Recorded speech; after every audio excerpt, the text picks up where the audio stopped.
regulator penyiaran. Nah di sini masuk ke dalam kami agar mahasiswa kami Bapak untuk lebih jauh apa itu KPI, apa itu tugas-tugasnya KPI seperti apa, kemudian bagaimana posisi KPI di dalam penyiaran di Indonesia itu seperti apa Pak? Siapa yang setiap hari masih nonton TV? Sekarang semua platform yang ditonton itu sudah bergeser ke media baru. Sementara untuk TV-TV mainstream, TV-TV terestrial sudah sangat jarang sekali ditonton. Mudah-mudahan ini nanti peran KPI akan lebih diperbesar, ya. Karena apa? Karena kita seperti memberikan perlakuan yang tidak sama antara TV dan media baru, media mainstream, media lama dan media baru. Di media lama, di TV, radio itu regulasinya ketat. Nanti kita bahas tuh regulasinya apa saja. Sementara di media baru itu sama sekali tidak terjamah oleh regulasi. P3S PES, Pedoman Perilaku Penyiaran dan Standar Program Siaran. Pedoman perilaku itu sebagai code of ethics bagi para kreator penyiaran, standar program siaran itu sebagai code of conduct. Bagaimana siaran itu boleh atau tidak boleh ditampilkan. Di mana KPI diamanatkan untuk menyusun peraturan, ya, disusunlah PKPI nomor 1 tahun 2012 dan PKPI nomor 2 tahun 2012 tentang pedoman perilaku penyiaran dan standar program siaran. Salah satunya amanatnya juga adalah mengawasi pemberlakuan regulasi TV dan radio, ya. Apa saja misalkan dari mulai penghormatan terhadap suku, agama, ras, dan antar golongan itu diatur di pasal 6 dan 7 SPS. Ada lagi misalkan pasal terkait dengan seksualitas, muatan larangan dan pembatasan seksualitas, ada tuh. P3 SPS mengatur itu. Siaran langsung atau live seperti talk show ataupun radio interaktif. Nah, bagaimana KPI sendiri itu dapat mengantisipasi adanya potensi pelanggaran yang dilakukan secara spontan ketika live tersebut? Apa yang dilakukan oleh KPI? Ini nggak bisa KPI yang kerja nih. KPI itu bukan lembaga sensor, Bapak Ibu. KPI hanya bisa mencatat itu sebagai temuan pelanggaran. Mengingat bahwa media seperti YouTube, Netflix, dan lain-lain itu adalah media internasional, apakah ada kemungkinan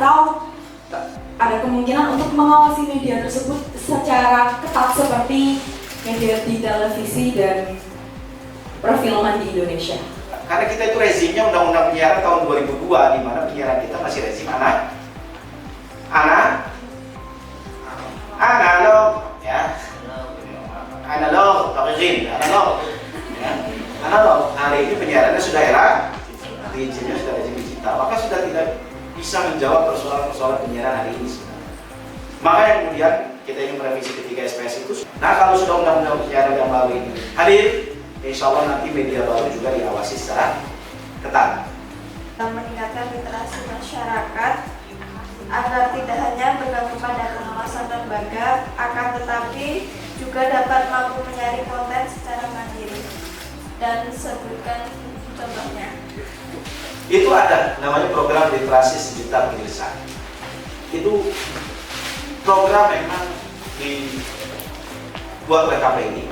Kemudian KPI berdialog dengan masyarakat, baik masyarakat kampus, ormas, ataupun masyarakat secara umum yang diundang pada literasi tersebut. Apakah ada yang harus kami tekuni ketika kami ingin melanjutkan atau bekerja di Komisi Penyiaran Indonesia ini? Kalau mau masuk KPI tinggal belajar ketiga SPS nanti. Kalau sudah memerankan peran yang baik sebagai mahasiswa yang belajar, mahasiswa yang bersosialisasi dengan lingkungan, mahasiswa yang mampu mencari agen perubahan sosial. Kalau cuma masuk KPI gampang, tinggal belajar ketiga SPS. Apakah boleh dijelaskan mengenai tingkatan sanksi yang akan diberikan pada stasiun TV yang melanggar? Karena KPI tidak bisa memberhentikan TV atau program siaran secara permanen. KPI hanya bisa memberikan sanksi teguran tertulis 1, teguran tertulis 2, lalu kemudian sanksi teguran tertulis 3 bisa berupa penghentian sementara atau pengurangan durasi tayangan. Bagaimana KPI ini mendeteksi antara batas tipis antara eksploitasi dengan pengembangan minat bakat anak, dan apabila hal tersebut itu sudah tergolong ke dalam eksploitasi, maka jenis sanksi apa yang dapat diberikan? KPI hanya membatasi untuk tampilan anak di bawah umur di TV itu di pasal 15 ayat 4 atau 3. Tidak boleh menampilkan anak di bawah umur pada program live di atas pukul 21.30. Itu batasan waktu. Selain itu juga ada batas teknis, ada batas substansi. Dan mudah-mudahan di tahun-tahun berikutnya bisa bersilaturahmi kembali dengan kawan-kawan.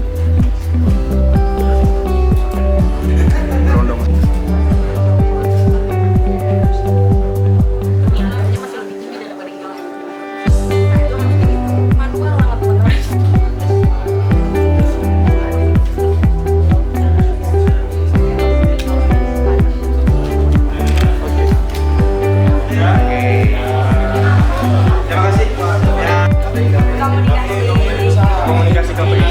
Oke.